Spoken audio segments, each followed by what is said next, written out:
Bernoulli की संख्याओं के बारे में हमने बात की थी और अब हम बर्नौली के द्वारा दिए गए एक नियम जिसको बृहत संख्याओं का नियम कहते हैं, लॉ ऑफ लार्ज नंबर्स कहते हैं, उस पर विचार करेंगे। बर्नौली कई हुए हैं। यह जैकब बर्नौली की बात है जिसके कई जन्म लगभग 1659 में और मृत्यु लगभग 1705 में हुई थी, उसकी बात हम कर रहे हैं। तो उसने एक नियम बताया जिसका कि प्रायिकता में हम उपयोग करते हैं, तो उस पर थोड़ी चर्चा हम लोग करेंगे। इसके लिए सबसे पहले हमको रैंडम वेरिएबल को समझना पड़ेगा कि रैंडम वेरिएबल क्या होता है। उसके लिए हमको पहले किसी एक रैंडम एक्सपेरिमेंट को समझना पड़ेगा। उसके लिए हम रैंडम एक्सपेरिमेंट के सैंपल स्पेस को समझेंगे। तो रैंडम एक्सपेरिमेंट वो है जिसका कि आउटकम क्या है ये हम नहीं कह सकते।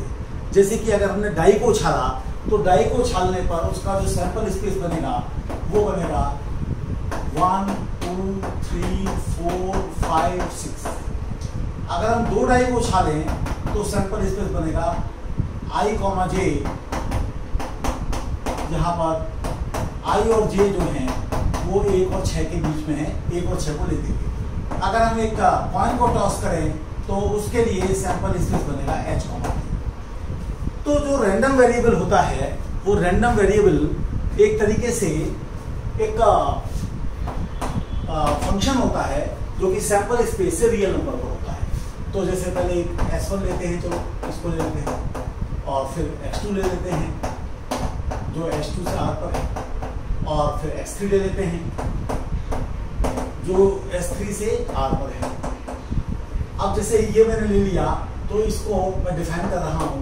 तो x जब i पर डिफाइन किया जाएगा तो मान लो i है, और x जब i, j पर डिफाइन किया जाएगा, एक और ब्रैकेट लगा लीजिए, तो मान लो कि i प्लस j, और s3 अगर r पर डिफाइन किया जाएगा तो हम ये मान लेते हैं कि x जो है वो हमारे पास अल्फा है। तो हम उसको बताएंगे कि क्या है वो। जैसे मान लीजिए हमने कहा कि 1 है जब अल्फा h है, और 2 है जब अल्फा t है, और यहाँ पर हमने बता दिया है कि किस प्रकार का है। तो जैसे ये हमने उदाहरण लिए, तो ये तीनों हमारे रैंडम वेरिएबल हैं। किसी रैंडम वेरिएबल का मीन कैसे निकालते हैं? तो एक होता है सैंपल मीन और एक होता है मीन। सैंपल मीन क्या है, मीन क्या है, इसको हम थोड़ा समझेंगे। सैंपल मीन का मतलब यह है कि आपने एक्सपेरिमेंट को कई बार किया और कई बार करने पर जो रिजल्ट आए उनको लिखा। तो मान लीजिए कि आपने डाई को उछाला और पहली बार 2 आया, अगली बार 3 आया, अगली बार 6 आया, फिर 2 आ गया, फिर मान लीजिए 4 आ गया, फिर मान लीजिए कि 5 आ गया, फिर मान लीजिए कि 1 आ गया, फिर मान लीजिए कि 2 आ गया, और फिर मान लीजिए कि 2 आ गया। तो आपने 2, 2, 4, 2, 6, 2, 8, 9 बार उछाला है, तो डिवाइडेड बाय 9 कर दीजिए। तो ये आपका सैंपल मीन हो गया पहले वाले के लिए। तो ये कितना है, 2 और 3 5, और 6 11, और 2 13, और 4 17, और 5 22, और 1 23, और 2 25, और 2 27। तो 27/9 है, तो ये लगभग 3 आ गया। अब मीन हम कैसे निकालते हैं कि हम कोई सी एक वैल्यू लेते हैं, जैसे xi की एक वैल्यू i की बात। अब 1 आने की प्रोबेबिलिटी कितनी है, 1/6। आंसर आएगा 2, इसकी प्रोबेबिलिटी कितनी है, 1/6।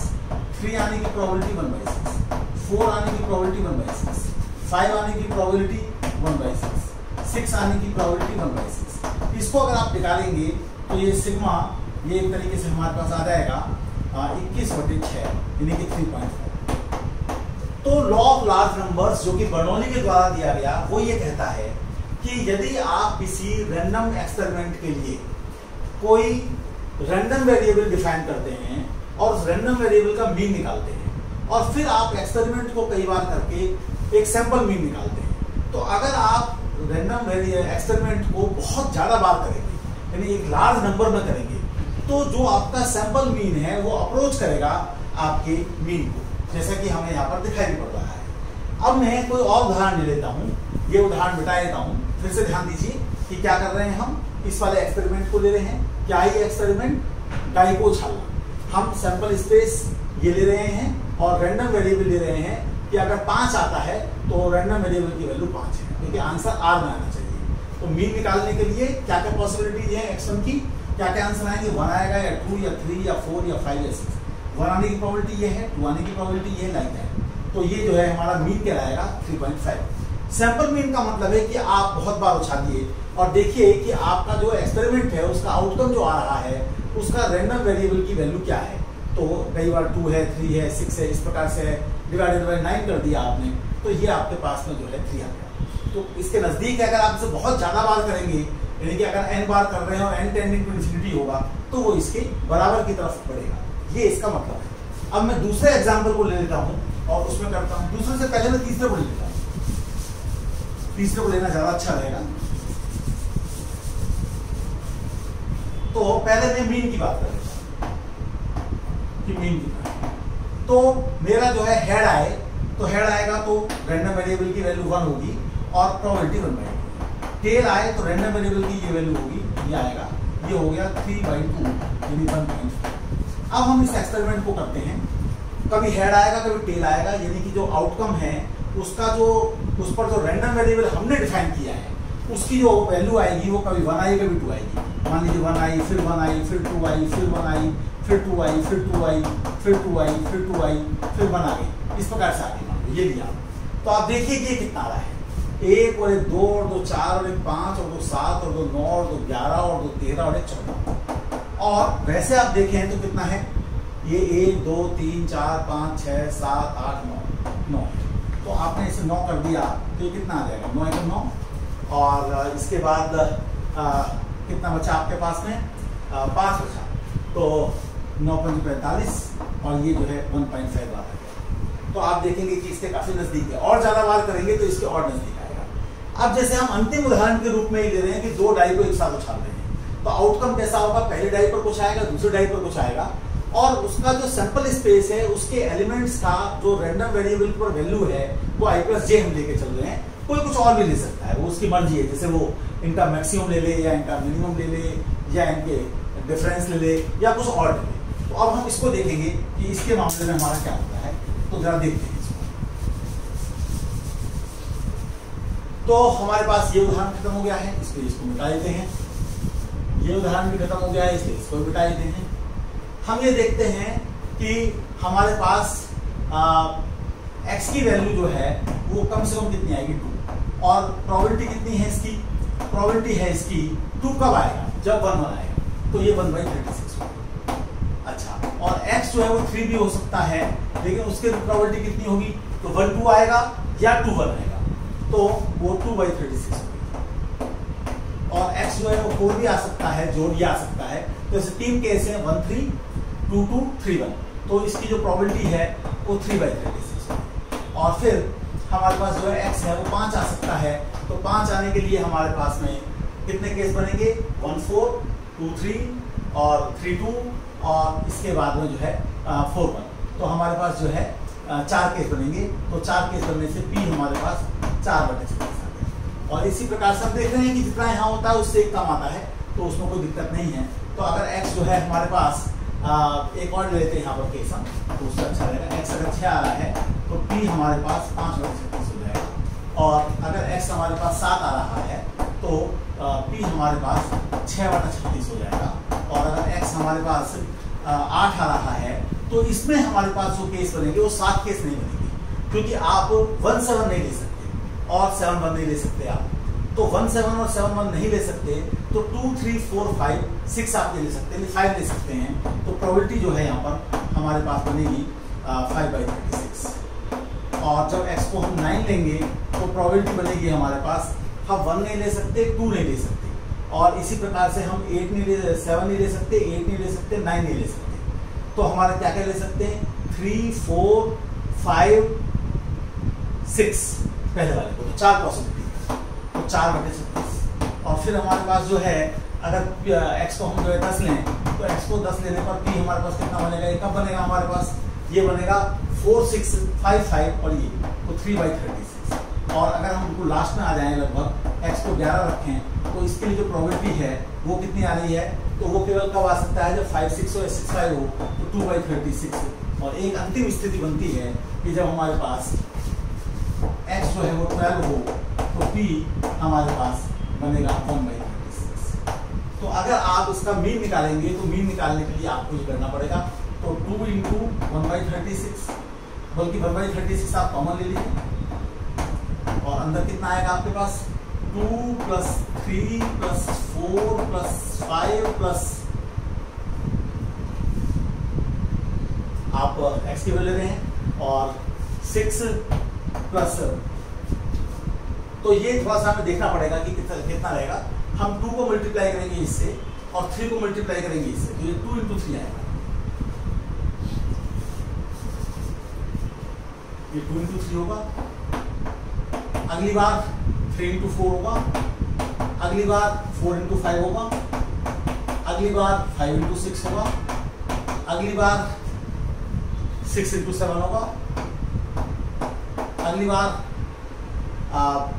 ये हमारे पास हो गया 5 × 8 होगा, और उससे अगली बार 4 × 9 होगा, और उससे अगली बार 3 × 10 होगा, और उससे अगली बार 2 × 11 होगा, और उससे अगली बार 1 × 12 होगा, ये और ये बराबर 36। तो इसको हम देख लेते हैं कितना हो गया। 2 6 12 20 30 42 40 36 30 22 12, तो इनको हम ऐड कर लेते हैं। 36 तो नीचे आ जाएगा, 2 और 6 8 और 2 10 और 2 12 और 6 18 और 2 20 और 2 22, 2 80 लगे, 2 और 1 3 और 2 5 और 3 8 और 4 12 और 4 16 और 3 19 और 3 22 और 2 24 और 1 25। ये हमारे पास है, 9 से दोनों कट रहे हैं, तो 9 दूनी 18, 7 9 8 72 और नीचे की तरफ 9 से कटा 4 और ये हमारे पास 7, तो मीन 7 आ रहा है। अब हम कोई अगर सैंपल मीन लें, तो जैसे मान लीजिए हमने कई बार एक्सपेरिमेंट को किया और हमारे पास जो है कभी कोई आया कभी कोई आया, तो कभी हमारे पास जो है ज्यादातर हमारे पास जो वैल्यू आएगी, क्योंकि सबसे ज्यादा प्रोबेबिलिटी जो आ रही है वो हमारे पास जब आंसर हमारे पास जो है वो 7 आ रहा है, सबसे ज्यादा पॉसिबिलिटी उसकी है। तो इसका मतलब ये है कि जो हमारे पास पेयर हैं वो ऐसे पेयर आएंगे जिनका कि सम जो है 7 बैठना होगा। तो वो आप अपने हिसाब से देख लीजिए, मान लीजिए कि पहली बार, और सम क्या क्या बैठ रहे हैं 2 3 4 5 6 7 8 से लेकर 12 तक। तो पहली बार मान लीजिए 11 आया, फिर कभी 10 आ गया, कभी फिर 2 आ गया, कभी फिर 6 आ गया, कभी फिर 5 आ गया, कभी फिर 7 आ गया, कभी फिर 11 आ गया, कभी फिर जो है 3 आ गया, और कभी जो है 2 आ गया, और कभी जो है 6 आ गया, और कभी 7 आ गया। मान लो इस प्रकार का आ रहा है, तो हम देख लें कितने हैं ये 1 2 3 4 5 6 7 8 9 10 11 है, और इसको हम निकालें तो हम देखेंगे कितना आ रहा है। ये 11 और 10 21 और 2 23 और 6 29 और 5 34 और 7 41 और 11 52 और 3 55 और 2 57 और 6 63 और 7 70, तो 70/11 आ रहा है ये। इसे हम करेंगे तो 11 6 66 और 4 0 और 11 3 33 7 0 11 6 66, इस प्रकार से आएगा, जो कि काफी नजदीक है सर। तो ये जो लॉ ऑफ लार्ज नंबर्स है या बृहद संख्याओं का नियम है, जो कि 1696 के आसपास बर्नौली ने दिया, तो उसने यही कहा कि हम अगर किसी एक्सपेरिमेंट को बार बार करते हैं तो बार बार करने पर जो परिणाम आता है और उसके लिए कोई रैंडम वेरिएबल हमने डिफाइन किया हुआ है, तो हम उस जो भी आउटकम आ रहा है उसके करस्पॉन्डिंग रियल नंबर ले रहे हैं। तो एक सैंपल हमने बना लिया, 10 12 15 बार 1000 बार हमने एक्सपेरिमेंट किया और उसका सैंपल मीन निकाला, जोड़कर जितनी बार आपने किया उतना निकाल दिया, और एक आपने मीन निकाला। तो मीन निकालने का मतलब ये है कि आप जो है जो भी आपके पास पॉसिबल आउटकम्स हैं, जैसे यहाँ पर पॉसिबल आउटकम आपके पास 2 3 ये सब कुछ हैं, तो 2 × 1 36 + 3 × 1 2/36 + 4 × 3/36 ... प्लस 12 × 1/36, ये आपका जो है मीन होगा। तो अगर आप n की संख्या यानी कि एक्सपेरिमेंट्स की संख्या जिसे आप रिपीट कर रहे हैं वास्तव में, तो इसे बढ़ाते चले जाएंगे, तो ये जो सैंपल मीन है ये अप्रोच करेगा इसको। इसका एक दूसरा जो मतलब है जो आप निकाल सकते हैं वो ये है कि यदि कोई आप रैंडम एक्सपेरिमेंट कर रहे हैं और उसमें कोई आपका एक इवेंट है और उस इवेंट की प्रोबेबिलिटी p है, तो इसका मतलब यह भी है कि अगर आप उस एक्सपेरिमेंट को बहुत ज्यादा बार करेंगे तो लगभग p × 1/n, यानी कि बल्कि उसको कहें n × p बार आपके पास जो है वो एक्सपेरिमेंट अकर करेगा।